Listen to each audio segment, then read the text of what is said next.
아, 전 세계 매크로 돌아가고 뭐 대외적인 요인 그거 다 일일이 참견하고 그거 다 분석하고 그거 잘 맞춘다고 주가가 잘 됩니까? 저는 그렇게 생각하지 않아요.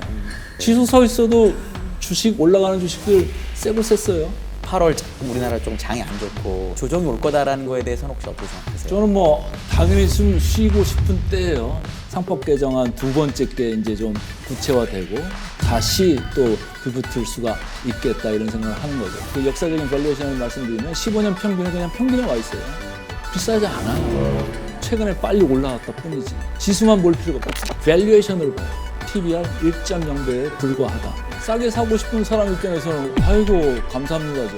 매크로 변수들이 완전히 불안한 시장으로 전 세계가 바뀔 거냐 그것만 아니면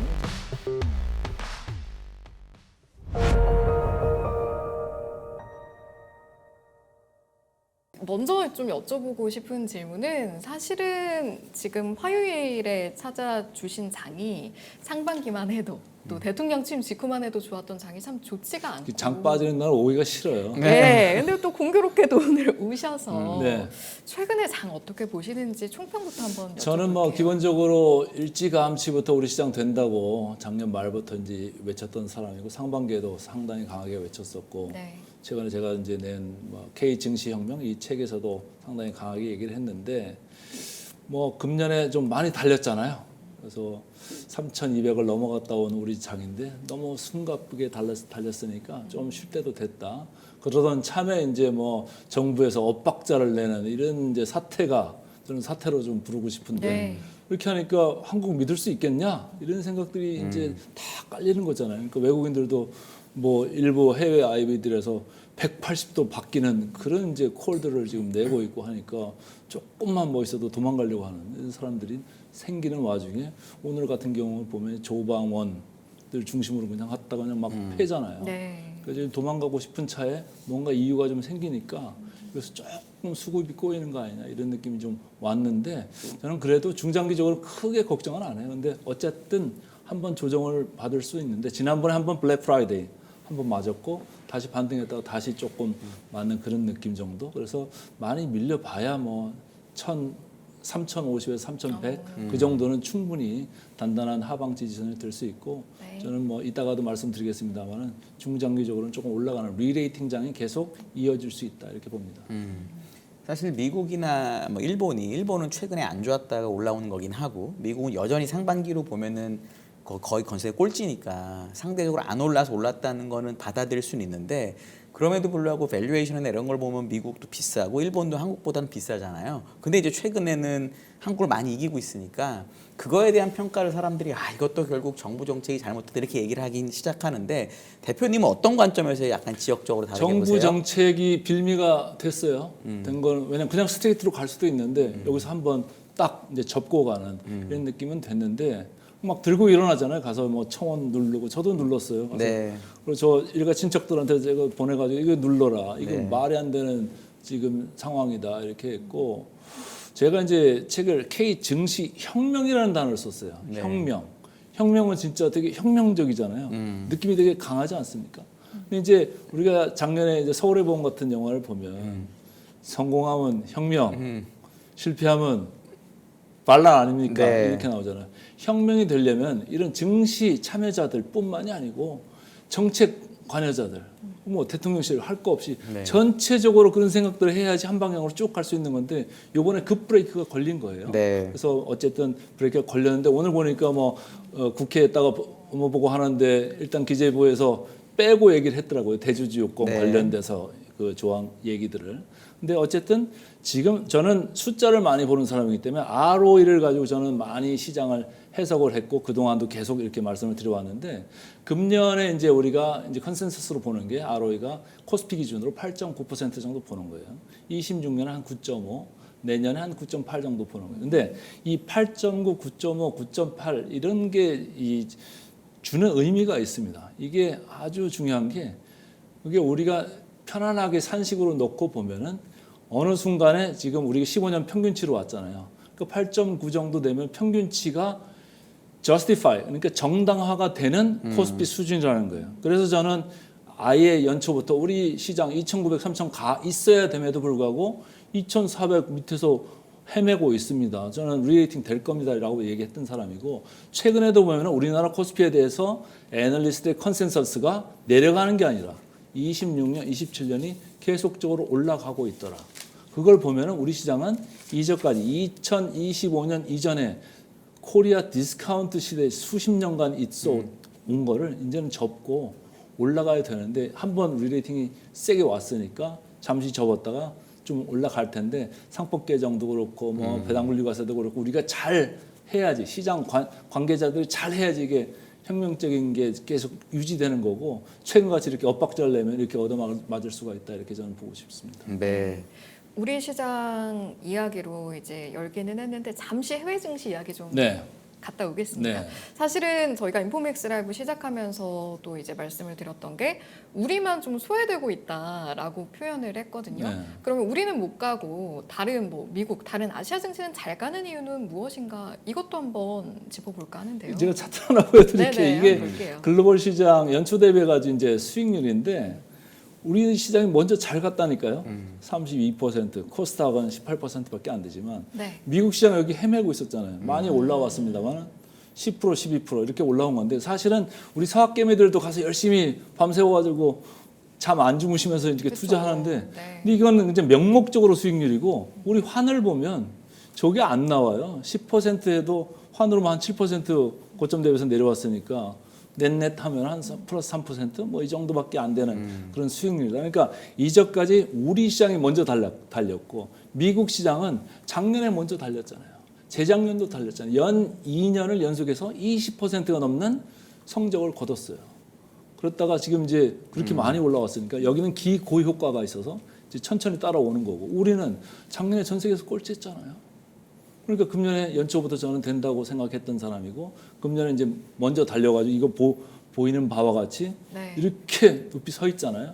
그런 게 좀 있다. 그래서 우리는 지난 1년 반에서 2년 정도를 따라잡는 캐치업 랠리를 먼저 시작한 거고 먼저 시작해서 지금은 숨 헐떡거리면서 있는 차에 이제 미국도 그렇고 일본도 그렇고 베트남도 그렇고 뭐 이제 지금 그들이 우리를 이제 캐치업하는 네. 이런 지금 수순에 들어가 있다. 저는 이렇게 이제 이해를 하고 싶은 거죠. 이게 이제 미국이 고용이 되게 부진했고 PPI는 많이 올랐잖아요. 이걸 이제 자기가 해석하는 거에 따라 다른데 어떤 사람은 고용 나쁜 거를 금리 인하의 신호로 보는 사람도 있고 또 PPI 오른 것 때문에 금리가 못 내린다고 보는 사람도 있잖아요.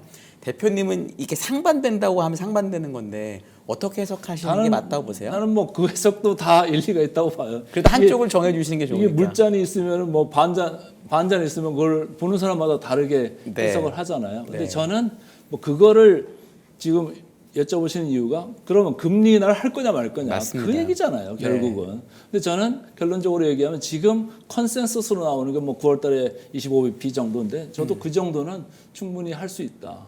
근데 뭐 일부에서 뭐 빅컷 이런 얘기도 했지만 저는 네. 그거는 일단 택도 없는 소리 같고 그냥 예방적 차원에서 한 25bp 정도는 따라가 줄 수 있다. 그리고 최근에 우리가 보면은 이제 CM에서 보면은 2회 정도였던 걸 3회까지 정도 할 수 있다는 이런 이제 거기 네. 숫자들이 보이잖아요. 근데 저는 3회까지는 좀 그렇고 1회나 2회 이 정도는 갈 수 있다라고 보는 거예요. 근데 이게 주는 임플리케이션 시사점이 상당히 큽니다. 우리가 이제 밸류에이션 같은 걸 볼 때 할인율이 내려가면은 밸류에이션 멀티플이 좋아지잖아요. 네. 그러니까 오늘 같이 어제 같이 시장이 조금 움츠리는 그런 경우가 있겠지만은 결국은 우리도 기준금리 인하하면 따라갈 가능성이 크다라고 봤을 때 밸류에이션 멀티플이 올라갈 가능성이 있다. 이 점을 먼저 말씀을 드리고 싶습니다. 네. FOMC 전에 그 잭슨홀 이제 목요일이잖아요. 관전 포인트가 있다면 뭐가 있을까요? 뭐 톤이겠죠. 결국은 그 파월 의장이 원래는 비둘기였던 사람이 최근에는 네. 매파적인 얘기를 계속 하니까 근데 데이터 디펜던트하기 때문에 그럴 수밖에 없을 거예요. 계속적으로 데이터가 금방 말씀하신 대로 계속 혼재된 신호들이 나오잖아요. 그 이러지도 못하고 저러지도 못하고 자기 임기는 이제 곧 잘리게 생겼고 전 세계가 다 아는데 잘리는 수순으로 그래서 자기 이름을 조금 뭐 정치적으로 좀 오염된 느낌 없이 독립적인 그거를 조금 하고 싶은 그런 메시지일 거예요. 그래서 저는 거기서 이제 얘기는 보수적으로 할 것 같아요. 그러니까 시장이 조금 뭐 실망을 할 수는 있는데 이미 네. 그걸 다 기대하고 있잖아요. 계속적으로 반복적으로 트럼프가 이렇게 푸시하는데도 저는 데이터 보는 사람입니다. 그러잖아요. 그 네. 얘기는 생각이 다르다라는 얘기잖아요. 그러니까 이번에 뭐 조금 인디케이션을 주면 장이 아주 강하게 올라갈 거고 그냥 지금 같은 톤으로 가면 그냥 또 좀 기다려보자 이런 톤으로 갈 것 같습니다. 네. 이게 지금 금리를 보니까 2년물 금리는 상당히 많이 빠져 있거든요. 그러니까 예를 들어 지금 3.75 정도 되니까 약 3번 정도의 금리 인하를 벌써 반영을 했는데 10년물은 이번에 고용 지표 나쁘게 나올 때 빠지더니 올라오면서 장단 금리 차가 많이 벌어졌더라고요. 그러니까 주식하는 사람들은 뭐 바이오도 사고 러셀도 사고 이러면서 금리 인하를 막 반영하고 있는데 채권을 하는 사람들은 아직 장기채를 보면 반영하지 않고 있는 것 같거든요. 나는 채권 전문가가 아니라서 그 스프레드가 이게 늘어나는 거에 대해서는 잘 이해를 잘 못하겠는데 네. 근데 어쨌든 이게 지금 우려하는 거는 그런 거잖아요. 경기가 안 좋아질 것 같다. 네. 관세로 인해서 물가 압력이 곧 들어오기 시작할 거다. 네. PPI가 지금 탁 스파이크가 일어났다는 얘기는 CPI에 반영되는 게 2, 3개월 후에 이제 반영되기 시작할 텐데 네. 그 우려를 지금 생각을 하면서 서로 이제 각기 다른 반응을 하고 있는 건데 네. 근데 저는 이런 거죠. 만약 금년에 스파이크가 일어나가지고 관세 때문에 뭐 금년 하반기 그리고 내년 상반기까지 기저효과에서 확 올라가잖아요. 그럼 내년 하반기 가서는 어떨 거냐? 또 다시 기고 효과 때문에 여기서 그럼 더 얼마나 치고 올라갈 거냐라고 할 때는 오히려 더 내려가는 커브로 갈 가능성이 크다. 그래서 저는 중장기적으로 봤을 때는 뭐 올라가는 거는 이미 시장에서 장기채에서 많이 반응해 놓고 있으니까 그럼에도 불구하고 지금 금리를 내릴 가능성이 있는 거잖아요. 그래서 저는 주식을 하는 사람 입장에서는 오히려 뭐 이런 거를 이런 인디케이션을 좀 기회로 삼자 이렇게 보는 셈이죠. 그러면 이제 주식 워낙 저보다도 훨씬 오래 경력이 되셨으니까 채권 시장하고 주식 시장이 다른 말 할 때 보통 누가 맞는 확률이 높으셨던 것 같으세요? 저는 채권 시장에서 얘기하는 걸 별로 신경을 안 써요. 네. 그리고 사실은 매크로도 그렇게 신경을 안 써요. 네. 전 세계 매크로 돌아가고 뭐 대외적인 요인 그거 다 일일이 참견하고 그거 다 분석하고 그거 잘 맞춘다고 주가가 잘 됩니까? 저는 그렇게 생각하지 않아요. 저는 톱다운도 물론 봐야 되지만 저는 버텀업이 더 중요하다는 생각이에요. 네. 지수 서 있어도 주식 올라가는 주식들 세고 셌어요. 없습니까? 나라가 망하는 것 같아도 주식 올라가는 주식도 되게 많아요. 주식시장에 있는 사람들이 오래 있다 보면은 점점 그런 거에 대해서 무뎌질 수가 있어요. 근데 저는 그거 잘하는 거다라고 봐요. 그 판단력이 더 중요하지. 아니 그럼 매크로 하는 분들이 이코노미스트나 뭐 하는 분들이 그렇게 잘했으면 주식으로 떼도 모를게. 그렇지 않거든요. 왜 그렇지 않냐면은 매크로 숫자들은요 데이터가 되게 래깅해요. 늦게 나와요. 제일 빠른 게 뭡니까? 시장에서 매일매일 반영되는 주가가 제일 빨라요. 네. 이게 경기 선행 지수 중에 가장 중요한 지표 중에 하나입니다. 근데 매크로 지표들은 되게 늦게 나와요. 한 달 반 늦게 나와요. 우리가 CPI, PPI 얘기하지만 옛날 얘기예요, 벌써. 그렇기 때문에 저는 우리 주식시장에서 현상적으로 일어나는 그 변화에 저는 또 초점을 두고 있다 이렇게 말씀을 하고 싶습니다. 네, 좋습니다. 다시 돌아가서 미국이 관세 영향을 좀 최소화하려고 그래도 키워드가 아직도 관세인 부분이 있으니까 통화 강세를 요구할 가능성에 대해서는 어느 정도로 판단하시는지도 궁금합니다. 통화 강세를 요구를 하려고 하겠죠. 각 나라마다. 근데 또 당하는 입장에서는 그렇게 하면 될까요? 중국도 그렇고 우리나라도 그렇고 틈만 나면은 좀 약세 쪽으로 몰아가고 싶고 하고 막 그러잖아요. 근데 이제 옛날 같이 이제 미국이 힘이 세고 막 그럴 때는 막 일방적으로 막 프라자 합의를 하든 뭐 하든 이렇게 몰아붙일 수가 있는데 아직까지 뭐 그 정도는 아닌 거는 같다. 그래서 근데 미국도 이게 달러 약세를 원하는지 강세를 원하는지 헷갈려요. 네. 나오선 얘기하는 사람들마다 다 달라요. 근데 뭐 트럼프 얘기하는 걸로 봐서는 장기적으로는 뭐 약세권인데 안정적으로 내려가는 네. 약세이지 않을까라는 생각이에요. 그러니까 달러화 지수 같은 경우도 보면은 최근에 뭐 고점 대비해서 지난 몇 달 동안 10% 정도 내려왔다 97, 98 찍고 다시 네. 100선으로 갔습니다만은 다시 또 내려와 버리잖아요. 그리고 금리랑 상관없이 또 달러화 지수가 그냥 그러게요. 한 방향으로 가버리잖아요. 그러니까 제가 볼 때는 급격한 달러 뭐 절상 뭐 이런 거는 아니고 제가 볼 때 서서히 내려오는 이런 거 아니겠느냐. 그쪽에 우리 에쿼티 시장을 보는 사람들은 그쪽에 좀 방향을 맞추고 좀 봐야 될 필요가 있다 이렇게 보는 거죠. 그러니까 장기적으로 약간 달러가 일단 트럼프 있는 동안엔 약간 어느 정도 약세가 되는 거고 그다음에 뭐 금리도 내려갈 수 있다라고 보면은 그럼 사실은 이머징 시장은 아주 좋게 보는 게 저는 사실 좋게 맞을 보죠. 수밖에 없고 그럼 그럼 나머지 미국이나 글로벌 자산 시장까지는 어떻게 저는 보시나요? non US 그러니까 미국 자산 이외의 거를 좀 더 사야 되지 않겠느냐. 지금 아까 달러화 지수 제가 말씀드렸습니다만 이미 달러화 지수에 대한 신뢰는 많이 약화되고 있다라고 보는 거예요. 뭐 트럼프에 대해서 신뢰하는 사람이 누가 이렇게 있습니까? 하루아침에 말 바꾸고 매일 왔다 갔다 하고 막 뭐 전쟁 내일이면 나는 하루 만에 끝낼 수 있던 뭘 끝내요? 아직도 못 끝내고 있잖아요. 믿는 사람이 별로 없고 그러니까 코인으로 가볼까 금으로 가볼까 야 이머징 마켓으로 나가보자 이런 사람들이 오니까 아까 말씀하신 뭐 베트남에 이런 것도 잘 되는 거고 독일도 잘 되는 거고 일본도 잘 되는 거고 잘 되는데 덜 되는 데가 오히려 미국이라니까요. 네. 그래서 그런 게 여파가 좀 있는 거 아니겠느냐 이런 생각을 하는 거죠. 네. 미국이 아닌 곳 우리나라 이야기로 다시 돌아볼 건데 아까 잠시 언급해 주셨지만 저서인 K 증시 혁명 이야기로 좀 열어보려고 하는데 네.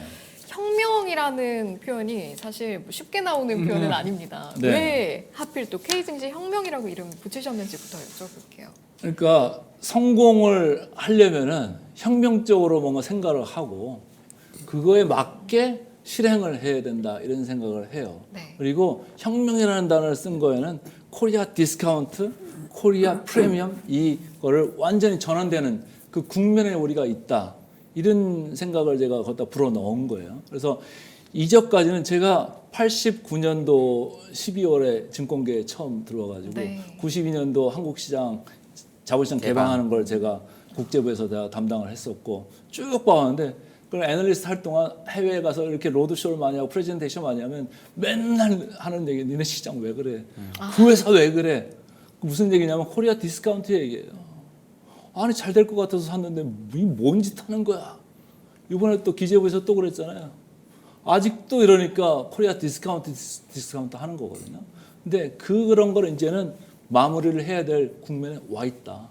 정치적으로도 그렇고 경제적으로도 그렇다. 최근에 상법 개정안을 처음 게 이제 통과를 해가지고 이제 네. 됐잖아요. 2차 개정안 또 이제 준비 중이잖아요. 그렇죠. 그게 좀 잘 돼야 될 것 같아요. 그래서 뭐 자사주 소각이나 뭐 배당분리과세나 뭐 이런 네. 것도 제대로 돼야지 이게 좀 쭉 가는 거지.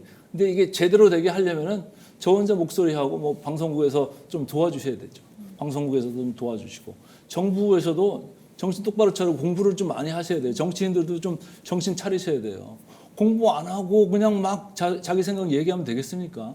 시장의 생각이 어떤지를 좀 공부를 하고 알고 난 다음에 물어보고 나서 이렇게 해야 되죠. 그래서 저는 많은 그 이해 관계자들이 이쪽에 좀 관심을 가지고 선순환이 될 수 있게 앞으로 우리가 코리아 프리미엄 시대로 갈 수 있는 체력이 있는데 그걸 아직도 잘 모르세요. 근데 체력이 있음에도 불구하고 여러 가지 현실적인 코리아 디스카운트가 없어지는데 모든 사람들이 좀 힘을 합쳐야 되겠다. 그런 생각으로 제가 K 증시 혁명 이런 단어를 쓴 거죠. 혁명의 요소가 여러 개가 있잖아요. 이제 상법 개정이 일단 됐고, 그 이번에 배당소득 분리과세 이슈가 있고, 그리고 이런 것도 있잖아요. 뭐 중복 상장 한국 많이 한다 이런 이슈도 있고, 뭐 그런 것들이 있잖아요. 대표님 보시기에 혁명의 가장 중요한 요소는 예를 들어 만약에 기회가 되셔가지고 정치인분들에게 요거는 진짜 꼭 해줘야지 혁명의 필요 조건이다라고 1번을 생각하시는 건 혹시 보세요? 금방 말씀하신 세 가지 중에 하나만 딱 고르라면 저는 배당분리과세, 배당 분리과세. 배당 성향, 배당 관련되는 걸 확실히 이번 참에 좀 매듭을 짓고 갈 필요가 있겠다. 배당 세율 나온 거 보니까 너무 높아요. 높죠. 그거 해가지고 그걸 물 배당 투자하라고 이렇게 얘기할 수가 있겠어요. 그리고 산수만 하면은 모든 사람이 할 수 있는 얘기인데 배당 성향이 작년에 우리 코스피 평균이 27%였습니다. 네. 근데 이재명 대통령이 원하는 수준이 한 35%. 연대 지금 40이 됐잖아요 이번에 네. 이번 법안에는. 네. 이렇게 이제 40이 되면 더 올라갈 수 있어요. 사실은. 근데 35%만 한다고 해도 그냥 산수만 하는 사람이 들어가서 고든의 배당 성장 모형 네. 그거 가지고 그냥 돌려보면은 지수가요 21%에서 30%까지 올라가는 그런 결과가 나와요. 배당 성향만 바꿔도. 네, 그리고 그 정도로 올려도 돼요. 다른 나라들이 왜 리레이팅 그리고 주가가 이렇게 강세냐? 일본이 그랬고 대만도 그랬잖아요. 네. 왜 올라가냐? 다 그런 거예요. 근데 우리도 그거 할 수 있거든요. 왜? 아니 캐시들 많아요. 그룹들. 그거 배당 줄 수 있는 뭔가 근거를 좀 잘 마련해 주면 우리가 훨씬 빨리 리레이팅을 할 수가 있다. 그리고 불필요한 돈을 가지고 있으면은 자본 효율이 떨어지잖아요. ROE가 떨어지겠죠. ROE가 떨어지는 거예요. 배당을 주든지 자사주 소각을 매입 소각을 하든지 그래야지 ROE가 10% 초반이나 중반까지 가는 건데 그거 안 하고 있으면 계속 뭐 7%, 8% 좋아진다고 해봐야 9점 몇 % 이런 거예요. 근데 그걸 배당을 성향을 올리고 자사주 매입 소각을 한다. 제가 볼 때는 ROE가 12%, 13% 갈 수 있습니다. 그렇다고 보면 우리는 진정한 코리아 프리미엄 시대로 들어갈 수가 있다. 그러니까 PBR이 선행 PBR 기준으로 지금 1.0배에 와 있는데 네. 프리미엄 시대라고 하면은 1.2에서 1.3배까지 충분히 갈 수가 있다. 라는 생각을 하는 거죠. 그런 점에서 아까 말씀하신 세 가지 요소 중에 하나만 딱 하라면 저는 배당 관련된 걸 이번에 시장에 훨씬 영향을 많이 줘. 외국인들이 두드러 패는 거 뭐 어제 오늘 1조 팼다고 그랬잖아요. 제가 볼 때는 대주주 뭐 과세 요건 뭐 그거 우리가 뭐 50억이냐, 네, 10억이냐 그거 이슈보다도 제가 볼 때는 배당 이슈가 훨씬 저는 더 세다 이렇게 보고 있습니다. 그럼 배당 성향을 원래 35% 안에서 40으로 바꿨는데 말씀하신 것처럼 성향이 올라가면 무조건 좋긴 한데 이런 거잖아요. 30등 하는 애한테 하루에 1등 하라고 하면 안 되니까 목표를 중간을 한번 주고 가는 게 맞다는 차원에서는 성향을 조금 낮춰야 되는 게 맞지 않냐라고 보는 분도 계신데 그러니까 최고 세율 내린 건 당연한 거고 그건 혹시 어떻게 보세요 그러면? 근데 이제 이런 거죠. 천천히 갈 수 있는 것도 있고 금방 갈 수 있는 회사들도 있어요. 네. 그래서 저는 일단 목표를 준 거 아니겠느냐 이런 네. 생각을 하는데 제가 그 디테일은 정확하게 파악을 안 했습니다만 네. 어쨌든 가는 것만 목표만 줘도 시장은 선반영해 버리잖아요. 네, 네, 네. 그 생각을 좀 하시면 좋을 것 같습니다. 네. 이제 여러 가지 중요한 사안들이 눈앞에 있는 만큼 또 2025년 이전과 이후를 나눠서 좀 표현을 할 만큼 올해를 중요하게 보고 계신 것 같거든요. 네. 1차를 이제 정리가 됐고 2차를 앞두고 있는 거잖아요. 궁금한 게 1차만으로도 말씀하신 어느 정도의 혁명 단계에 이르렀다고 볼 수 있는 건지 아니면 2차가 제대로 매듭 지어지지 않으면 혁명 자체를 이제 시작한 논하기 거예요. 뭐. 이제 시작입니까? 혁명이 이제 한 시작한 번에는 거예요. 안 되겠죠. 아, 그런 건가요?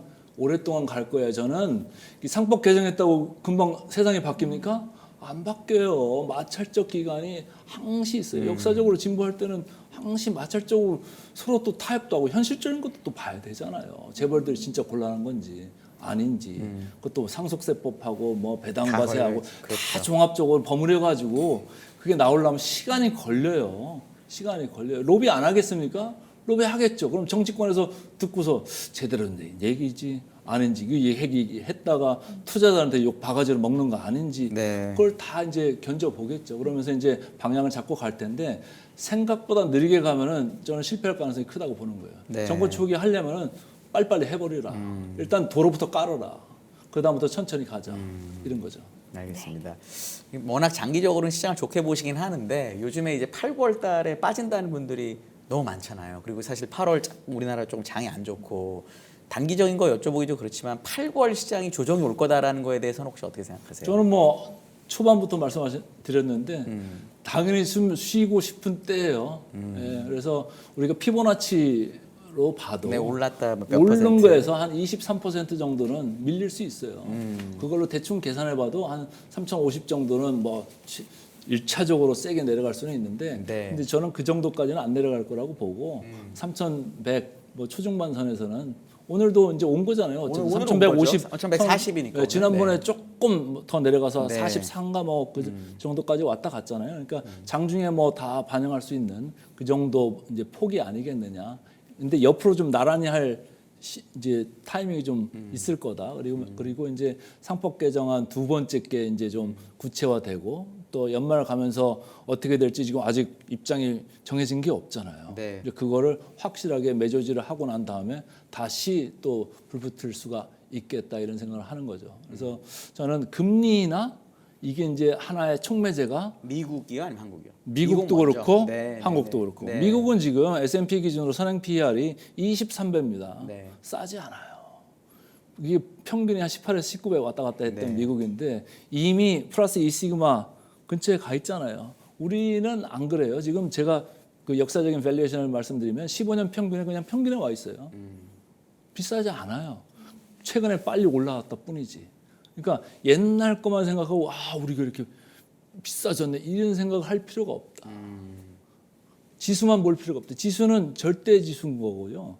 밸류에이션을 봐야 돼요. 밸류에이션은 PBR 1.0배에 불과하다. 이렇게 저는 얘기를 하고 싶습니다. 네.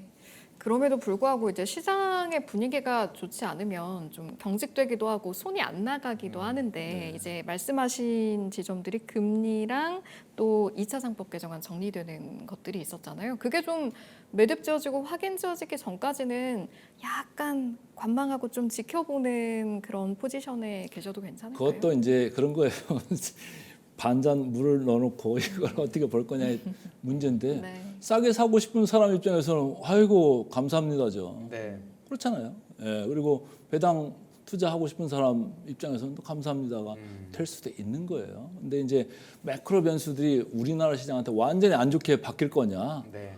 완전히 불안한 시장으로 전 세계가 바뀔 거냐, 네. 그것만 아니면 저는 견딜 수 있는 장 수준일 거다라고 보는 거죠. 예. 그럼 결국은 8, 9월에 어느 정도 가격 조정은 아니더라도 기간 조정으로 끝날 거기 때문에 좀 버티는 게 맞는 거고 있는 분들은 네. 없으신 분들은 지금도 사도 좋다는 쪽에 가까우시겠네요. 저는 그렇죠. 당연히. 네. 왜? 저는 그레이트 로테이션이 나는 일어날 거라고 보는 거예요. 네. 최근에 뭐 6월 말에 정부에서 이제 부동산 대책이라고 그렇죠. 해서 담보대출을 갖다 6억으로 탁 제한을 걸어버렸잖아요. 그 이슈가 뭐겠어요? 다 이쪽으로 가서 먹고 살 수 있게 하겠다고 일단 부동산에서 얘기는 주로. 해놨잖아요. 네, 네, 네. 근데 지금 손발이 안 맞아가지고 지금 엇박자가 나고는 있는데 어쨌든 그게 이제 맞게 되게 돌아갈 이제 그 가능성이 있어요. 그래서 그런 그레이트 로테이션에 아주 지금 초입에 있는 거 아니겠느냐 저는 그렇게 보는 거죠. 네. 개별 업종 종목 이야기도 좀 해보려고 하는데 오늘 저도 이제 쭉 관심 종목들을 싹 한 번씩 넘겨보면 다 팔았고 네. 계속 팔았는데 네. 그래도 이 친구 이제 잘 버텨주네 잘 버텼죠. 싶은 게 잘 버텼죠. 삼전입니다. 그런데 또 약간 방심하면 안 될 것 같은 느낌도 한편으로는 들고 방심해도 될까요? 어떻게 보세요? 삼전은 이제 제가 이제 기회 있을 때마다 얘기를 하는데 알파와 베타로 봤을 때 최근까지는 그냥 베타 플레이에 불과했어요. 시장이 올라가면 못했죠, 사실. 네, 되게 레깅했죠. 네. 되게 후행하면서 성적이 되게 후졌는데 그럼에도 불구하고 5만 원 대비해서는 40%나 맞습니다. 올랐어요. 네. 딴 게 많이 올랐죠. 네. 예, 근데 40% 1년 동안 올라서 뭐 적지 않은 거예요, 네. 사실은. 예, 근데 이제 밸류에이션이 여기는 싸지는 않다. 저는 그렇게 봐요. 물론 이제 목표 주가들은 최근에 급격하게 올려가지고 네. 많이 올렸습니다만 저는 그들과 의견을 조금 달리합니다. 그렇지만 이 회사는 그런 전통적인 밸류에이션 틀에서 있던 회사가 아니고 역사적인 밸류에이션 틀에서 애널리스트들도 목표 주가를 많이 정하고 또 시장의 영향 따라 가지고도 많이 네. 그 베타 영향을 많이 받고 했기 때문에 저는 이제 완전히 오소독스한 전통 아주 그런 거로 보는 사람이고 시장에서 지금 생각하는 거는 더 올라갈 수 있다고 보는 거예요. 그리고 시장이 제가 올라갈 때 여기는 당연히 올라갈 수밖에 없다 이런 거예요. 지금 시가총액이 전체 코스피의 한 17%, 18% 왔다 네. 갔다 하고 있는데 시장이 올라가는데 얘가 가만히 있겠습니까? 아까 얘기했잖아요. 40%가 올라왔다고. 우리 시장도 저점 대비해서 40% 넘게 올랐잖아요. 그러니까 여기가 베타가 있어요. 베타가 한 1.1, 1.3 왔다 갔다 하고 있어요. 그러니까 시장보다는 조금 더 올라갈 수는 있다. 네. 이런 생각을 저는 하고 있어서 든든한 방어막도 되고 뭐 잘 모르겠다 그러면 삼성전자 사면 자사주도 매년 2에서 3%씩 사서 매입해서 소각해주고 배당도 뭐 배당 수익률 그래 2, 3%씩 나오잖아요. PER이 지금 보면은 금년은 16배밖에 안 되지만 내년에 13배입니다. 그걸 역수로 하면 기대 수익률이라는 게 한 8%, 9%는 나오는 거예요. 그리고 다 더해보면 한 15%는 나오잖아요. 그러면 됐죠. 뭐 정기예금 금리 얼마입니까? 그거 대비해서 상당히 괜찮은 뭐 투자 대안이다 이렇게 보는 거죠. 네. 사실은 그래서 SK하이닉스랑 연결되긴 하는데 그래서 SK하이닉스를 보니까 좋게 말씀하셨다고 나오고 저번에 전자는 이렇게 얘기해 주셨는데 저는 2004년 그러니까 대표님 훨씬 늦게 시작을 했지만 제가 처음에 주식 배울 때 배운 게 이런 반도체 회사들은 PR이 높을 때 사야 되고 PR이 낮을 때 팔아야 된다. 왜냐하면 시클리컬하니까. 그런 관점으로 보면 삼성전자는 PR이 높고요. 상대적으로 이익이 안 났으니까. 하이닉스는 이익이 많이 나서 PR이 낮잖아요. 그럼 전통적인 관점에서는 오히려 삼성전자가 SK하이닉스보다 시클리컬한 관점으로는 더 사야 되는 모습일 수도 있는데 대표님 이거에 대해서 좀 저를 좀 그거에 대해서 바꿔- 이제 네. 내가 이제 반론을 할게요. 해주세요. 예. 왜냐하면 그러면 26년에 삼성전자의 영업이익이 더 화끈하게 늘어나는 컨센서스가 나와야 돼요. 지금은 안 돼 있긴 하죠. 25년은 꽝이잖아요. 네, 애플하고 테슬라 갖고는 택도 없을까요? 파운드리 돌아가기 시작하는 걸로는 파운드리 그거 돌아가면 이익 날까요? 그동안에는 감가상각만 있었는데 그래도 조금이라도 뭐가 돌아가니까 그래도 안 그거를 되나요? 좋은 가격에 받았다는 증거는 뭐 없죠. 증거가 네, 없잖아요. 그렇죠. 그렇지. 예. 그냥 레퍼런스 짜려고 받았을 수도 있다. 맞아요. 이런 관측들도 있잖아요. 제가 이제 표를 하나 준비를 했는데 삼성전자 금년 거 보면은 되게 뭐 낮게 보잖아요. 맞습니다. 낮게 보는데 여기 보시면은 제가 마이너스 8.4 이게 무슨 얘기냐면 삼성전자가 하이닉스보다도 무려 영업이익이 8조 4천억이나 금년에 덜 번다는 거예요. 네. 그럼 내년 거를 보시면 여전히 마이너스권이에요. 마이너스 내년에도 4조 원이에요. 우리 금방 한상희 위원께서 말씀하신 그런 게 오려면 이 컨센서스, 이 삼성전자의 영업이익이 훨씬 더 많이 늘어나야 돼요.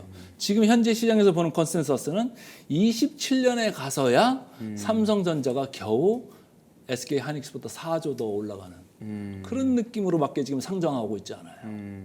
아직까지. 그리고 아까 이제 그 좋은 말씀이에요. 저도 이제 업계 오래 있었으니까 저도 이제 애널리스트들 가르칠 때 제가 항상 시크릿을 할 때는 그렇게 밸류에이션은 고점에서 오히려 좋게 봐라. 이익 많이 나올 때는 좀 무서워해라. 도망갈 준비해야 된다. 이런 얘기를 하는데 그럼 이게 과연 시크릿한가? 라고 봤을 때 이 커브를 보세요.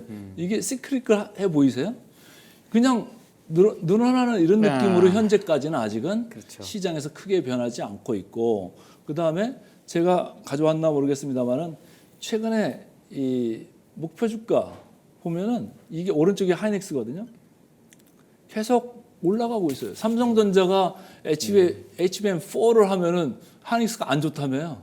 하여튼 그러고 있죠. 사람들 얘기. 네, 사람들 얘기 그러는데 그럼 애널리스트는 바본가요? 여기 목표 주가는 올라가고 있잖아요. 그러니까 아직 수치로 이게 다 반영이 안 돼 있다라는 생각을 해요. 그래서 제가 볼 때는 하이닉스 같은 경우는 지금도 저는 전 세계에서 제일 싼 반도체 주식 아니겠느냐. 이게 선행 PER 6배밖에 안 됩니다. 마이크론이라고 미국에 있잖아요. 그 애들 한 12배, 13배 선행 PER 그렇게 되고 우리나라 아까 말씀하실 때 이제 삼성전자인데 금년에 16이 그 내년에 13배예요. 그거 대비해서도 반밖에 안 돼. 그리고 숫자는 아직 OP가 영업이익이 꺾인다는 그런 게 하나도 인디케이션이 안 나오고 있어요. 그 외국인들 어때요? 최근에 삼성전자 지분율이 보세요. 크게 안 내려가요. 55.5 중간 정도에 있는데 삼성전자 좀 올라오는 것 같지만은 아직도 50.5예요. 과거에는 같이 다녔어요. 여기 보세요. 같이 다녔는데 작년 7월부터 해가지고 줄창 삼성전자를 밀어버렸고 저기에서부터 이 고점에서 삼성전자 여기까지 밀 때 무려 얼마를 팔았냐면 26조 원을 팔았어요. 삼성전자가 우리나라 외국인들이 판 거에 거의 90%를 삼성전자를 팔았어요. 순매도함에 있어서. 근데 이제 이 격차를 좀 이게 줄이려면 삼성전자가 좀 분발을 해야 된다. 이런 얘기고 뭐 엔비디아 가서 너무 가격 깎아서 들어갈 생각하지 말고 좀 마진 좀 확보하면서 들어가는 건 어떻게 하느냐 이런 생각도 좀 해봐요. 우리나라끼리 너무 싸울 필요 없잖아요. 근데 기술력을 좀 먼저 올리는 거, 수율을 올리고 그런 게 좀 먼저다라는 얘기고 아까 말씀하신 파운드리 쪽은 이 HBM 쪽하고는 또 완전 다른 얘기잖아요. 근데 그거는 좋은 거는 있죠. 파운드리를 지금 얘기만 나온 거잖아요. 근데 파운드리를 잘 해서 거기다가 HBM을 자기 걸 놓고 뒤에 패키징까지 하면 그게 수주 금액이 지금 나온 그 수주 금액이 아니고 이거 해봐야 뭐 매년 3조 100개 더 됩니까? 그게 아니고 더 사이즈가 커질 수가 있다. 그리고 미국 생산품이잖아요. 관세 영향 그런 거 없을 거고 그러니까 그런 걸 위해서 삼성전자가 지금부터라도 파운드리 쪽에서도 좀 정신을 차릴 필요가 있다 이렇게 보는 거죠. 네. 하이닉스도 이제 가장 싼 종목 중 하나라고 보신다라고 했으니까 제가 직관적으로 좀 여쭤보면 지난번에 저희 방송 나오셨을 때 35만 원까지 터치할 가능성이 있다고 하셨는데 오늘 장 마감할 때 보니까 26만 3천 원으로 마감했거든요. 저는 뭐 여전히 35만 원 충분히 갈 수 있다라고 생각을 하고 있고 방송에 나가서 그 전에 이제 애널리스트들이 이렇게 목표 주가를 올리기 전에 제가 뭐라고 했냐면 27만 선에 있을 때 제가 이렇게 얘기를 했어요. 애널리스트들 뭐 하냐? 목표 주가 안 올리고 왜 꼭 실적 발표할 때까지 기다려가지고 목표 주가 올리는지 난 이해를 못하겠다. 먼저 좀 치고 나갈 필요가 있는데 근데 쭉 올리더라고요. 그래서 근데 이제 여기서도 그런 거예요. 저도 애널리스트들 많이 가르치고 했던 사람이지만은 애널리스트들이 제가 리포트를 쭉 봅니다. 보면은 역사적인 밸류에이션 밴드 안에서 자꾸 자꾸 뭘 해결하려고 해요. 근데 저는 생각이 달라요. 왜? SK 하이닉스는 과거에 왔다 갔다 그렇게 요동치던 SK 하이닉스가 아니고 이제는 근사하게 바뀐 백조가 된 SK 하이닉스 아니겠느냐. 완전히 구조적으로 바뀌었는데 왜 그거를 옛날에 밸류에이션으로 자꾸 들이대냐 이거예요. 무슨 얘기냐면 이 기업의 SK 하이닉스의 RO이라는 게 이미 30% 반열에 들어가 있고 내년에 뭐 성장세가 약간 마지널리 좀 내려온다고 해도 20% 중후반대예요.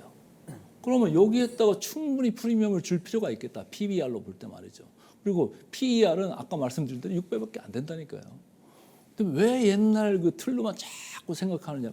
그때 생각했던 게 27, 8만 원대 그렇게 생각했던 거고 최근에는 많이 그래도 현실화가 돼서 저는 뭐 35만 원 충분히 갈 수 있다라고 얘기를 한 거고 주식이 또 미칠 때는 그렇게 올라가는 경우가 생겨요. 근데 30만 원 갔기 때문에 아까도 뭐 이거 SK 하이닉스도 또한 베타에서 자유롭지 못하잖아요. 여기는 베타가 2배가 넘어요. 그러니까 시장 오를 때 시장 아까 40% 넘게 바닥부터 왔잖아. 이 2배가 2가 넘기 때문에 여기는 100% 올라갔던 거잖아요. 바닥 대비해서. 근데 올라가니까 아까 제가 피보나치 얘기를 했습니다만 뭐 20% 내면은 언제든지 그 조정을 받을 수가 있죠. 근데 다시 전열을 가다듬고 뭐 3분기 실적 좋네, 4분기 실적 좋네 하면서 내년 HBM4 가격 여기가 원하는 대로 올려달라고 했잖아요. 근데 그게 뭐 얼마를 올려달라는 건지 알 길은 없습니다만은 그게 조금이라도 마진에 대해서 확신이 생긴다 그럼 다시 밀어줘서 올려갈 수 있죠. 이건 잠깐 다른 이야기인데요. 저 이야기 나누다 보니까 애널리스트 분들 교육에 대한 이야기가 좀 나와서 개인적인 호기심으로는 교육하실 때 좀 가장 많이 업종 분석이나 종목 분석할 때 강조하시는 내용이 혹시 따로 있나요? 좀 이게 네. 변화야지 산다예요. 딱딱하면 생물이고 뭐 다 죽잖아요. 이게 시대가 변하고 환경이 바뀌면은 조금 들여다보는 틀 자체를 조금 변화시킬 필요가 있다. 기업들도 가만히 있으면 망하잖아요. 최근에 보니까 어디 저기 코닥이 망한다고 그렇게 나왔잖아요. 네. 옛날 우리 다 카메라 끄고 필름 있는 거로 찍었잖아요. 지금 필름이 어디 있습니까? 그러니까 변신하지 않고 있으면 그렇게 딱딱해져가지고 그럼 다 망한다니까요. 그래서 그런 거를 좀 생각을 할 필요가 있다. 유연성 있게 대처를 하자. 저 또한 뭐 유연성 있게 하려고 하는데도 잘 나이 때문에 잘 안 되는 경우가 있습니다만은 어쨌든 저는 데이터를 보기 때문에 데이터로 하여금 저한테 인디케이션을 주게 만들어요. 그럼 제가 반응하죠. 아, 왜 얘가 나한테 이렇게 얘기를 하지? 그래서 제가 그걸 찾아보고 이렇게 하면서 말랑말랑해져 있으려고 노력을 많이 하는 사람입니다. 네. 알겠습니다. 반도체 얘기 많이 했는데 조선 조방원 중에 조선도 요즘 좀 흔들리고 오늘 뭐 또 조선 관련된 그 기금을 뭐 정부에서 뭐 예산이 없다는 오늘 뭐 이런 얘기도 나오고 하면서 조선도 사실 방산 원전하고 이제 조선이 버티다가 오늘도 약간 무너지고 하는데 이게 수주 산업이라는 건 결국 되게 장기고 수주가 나올 때는 가는데 또 안 나오면 또 급격히 무너지잖아요. 대표님 보시기에 조선업이 주도주로서의 생명력이 아직 있는 거냐 아니면 어느 정도 조금 목에 찬 거냐 밸류에이션이 어떻게 뉴스 보세요? 플로우가 아주 찬란했었잖아요. 너무 지금까지. 좋았었죠. 너무 좋았었죠. 네. 뭐 전략적으로 우리 한국이라는 위치가 중국하고 이렇게 이제 대조가 되는 그런 지금 포지셔닝이었기 때문에 뉴스 플로우가 너무너무 좋았어요. 그 결과가 어떻게 됐죠? 밸류에이션이 뭐 끝없이 올라갔잖아요. 지금 네. 사타나 보시니까 숫자를 보시면은 이게 지금 어디까지 와 있나 이렇게 금방 아실 수가 있는데 현대중공업 6.3배 이게 장부가 대비예요. 네.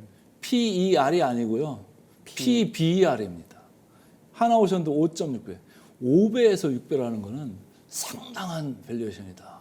요거 저도 봤는데 이게 2007년 8년에 좋을 때는 8배 9배도 가긴 제가 그때 그 업종을 잠깐 했어 그런데 8, 9배가 가긴 했었거든요. 네. 그 버블을 먹고 싶은 이 사람들 수많은 욕망이 있는데 네. 그건 어떻게 생각하세요 그러면? 저는 뭐 그분들의 영역이다. 저는 그 그렇게 사이클은 봐요. 이제 네. 보지 말자. 저는 밸류에이션을 최근에는 이제 PEG라는 것도 네. 좀 많이 감안하죠. PEG라는 게 뭡니까? 위에는 PER을 놓고 밑에는 성장률. EPS 성장률을 갖다 넣는 거잖아요. 그러면 오케이 성장 산업이야. 얼마씩 성장해? 20%씩 30%? 그걸 보면서 거꾸로 넣을 수 있잖아요. 네. 그래서 PER을 이렇게 보면은 그래도 하나오션 35배, 현대중공업 32.6, 미프 31.8. 그러니까 낮지는 않아요. 그죠? 네. PEG로 본다고 해도 이거를 EPS 그로스로 나눠주면 1.0 넘어갈 수가 있어요. 그렇겠네요. 네.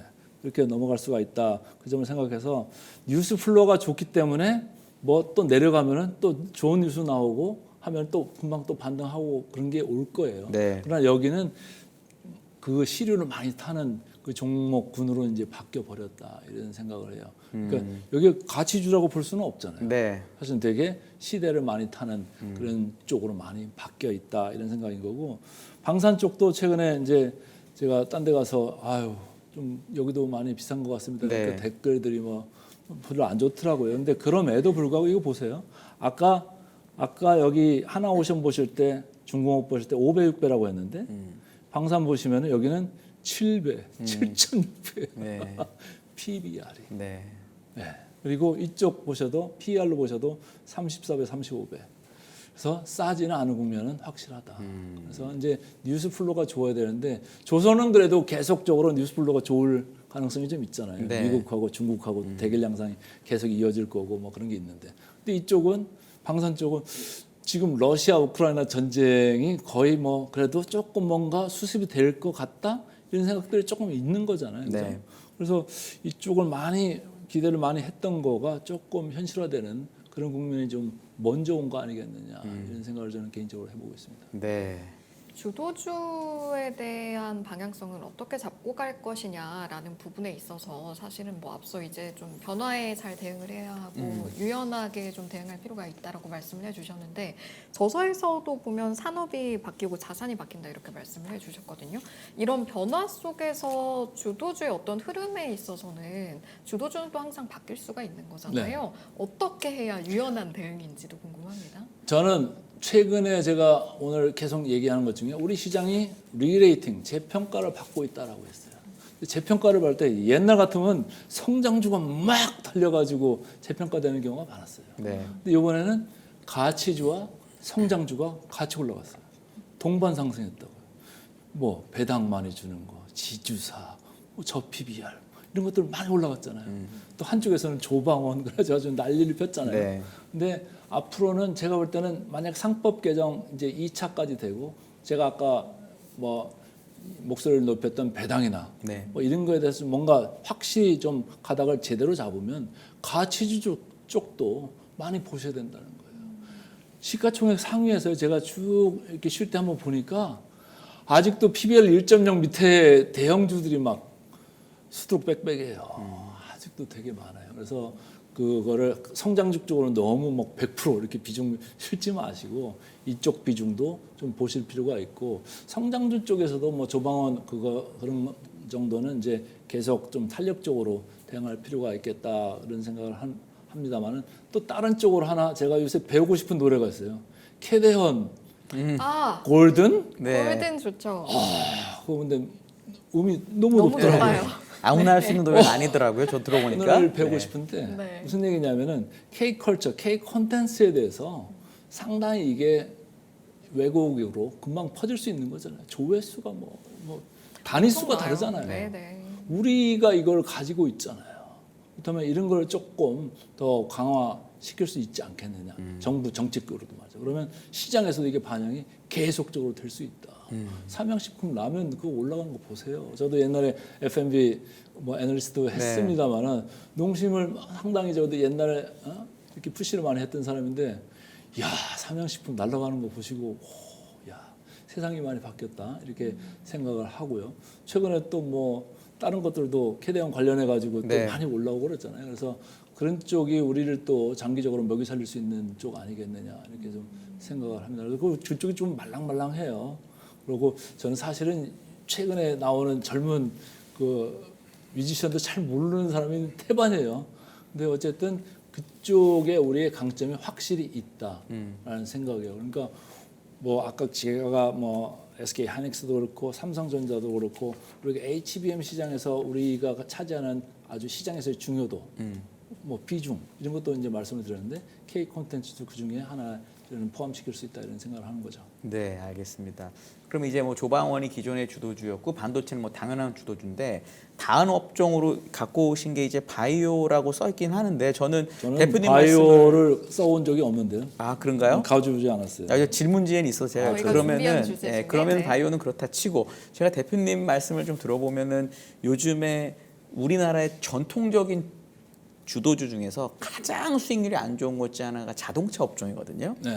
자동차 업종에 대해서 어떻게 보시는지 자동차 궁금합니다. 업종은 전 세계적으로도 저평가 업종이 맞아요. 네. 미국 뭐 보세요. 테슬라, 포드 PR이 얼마인지 아십니까? 160배예요. 네. 근데 미국 자동차 업종 포드 PR이 얼마인지 아세요? 한 자릿수예요. 맞습니다. 독일에 있는 차들도 한 자릿수예요. 네. 우리도 한 자릿수예요. 네. 근데 피어 밸류에이션이라고 해가지고 그 산업군 내에 있는 동종업계의 그 밸류에이션들을 많이 보잖아요. 그러니까 이 전통적인 자동차에 와 있던 거 그런 시장 유동성이 다 전기차로 가버렸던 거예요. 네. 근데 전기차로 가는데 정작 전기차에서는 지금 이익이 안 나잖아요. 네. 그러니까 거기서는 이제 다 기대감이 뭐 자율주행, 기대감, 로봇, 기대감 그런 걸로 아직까지 선행 PR 160배가 유지는 되고 있는데 저는 유지되기 쉽지 않다고 저는 보는 사람 중에 하나입니다. 그래서 어쨌든 이 완성차나 뭐 이런 쪽으로 올 수가 있는데 현대차 그룹에 있어서 저는 강조하고 싶은 건 그런 거예요. 최근에 상법 개정이나 뭐 이런 거가 쭉 이어지는 과정에서 제일 지금 안 움직이고 있는 그룹이 저는 현대차 그룹이라고 생각해요. 어떤 의미에서 그러냐? 이게 계속 돌아가잖아요. 순환 출자 구조. 이게 고리를 끊어야 돼요. 기아가 가지고 있는 고리만 끊어버리면 이게 딱 수직적으로 이렇게 돼버리잖아요. 그래서 그거를 끊는 모멘텀이 올 때 아마 현대차 그룹이나 그걸 위시해서 자동차 업종에 한번 리레이팅이 좀 있을 수 있겠다 이런 생각을 하는 거죠.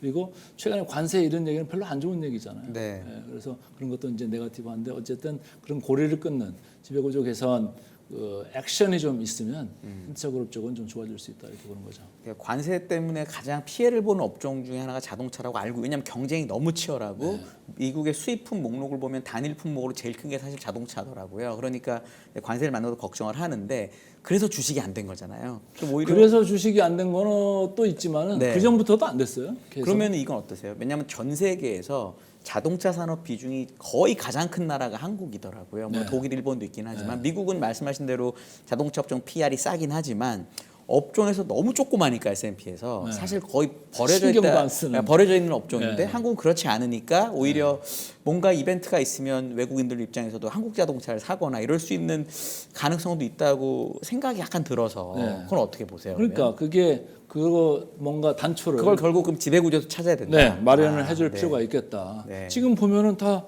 제가 숫자를 보는 사람 입장에서는 연결 숫자를 보고 싶어요. 네. 다 연결이 돼 있어가지고 네. 이게 어느 게 진짜 이게 연결 재무제표를 봐야 될지 네. 개별 재무제표를 봐야 될지 이걸 지분법을 해가지고 다 이거 지분가치를 썸어 파츠로 넣어야 될지 네. 구분이 안 돼요. 근데 애널리스트들 물어보면 다 연결로 해야 된대요. 네.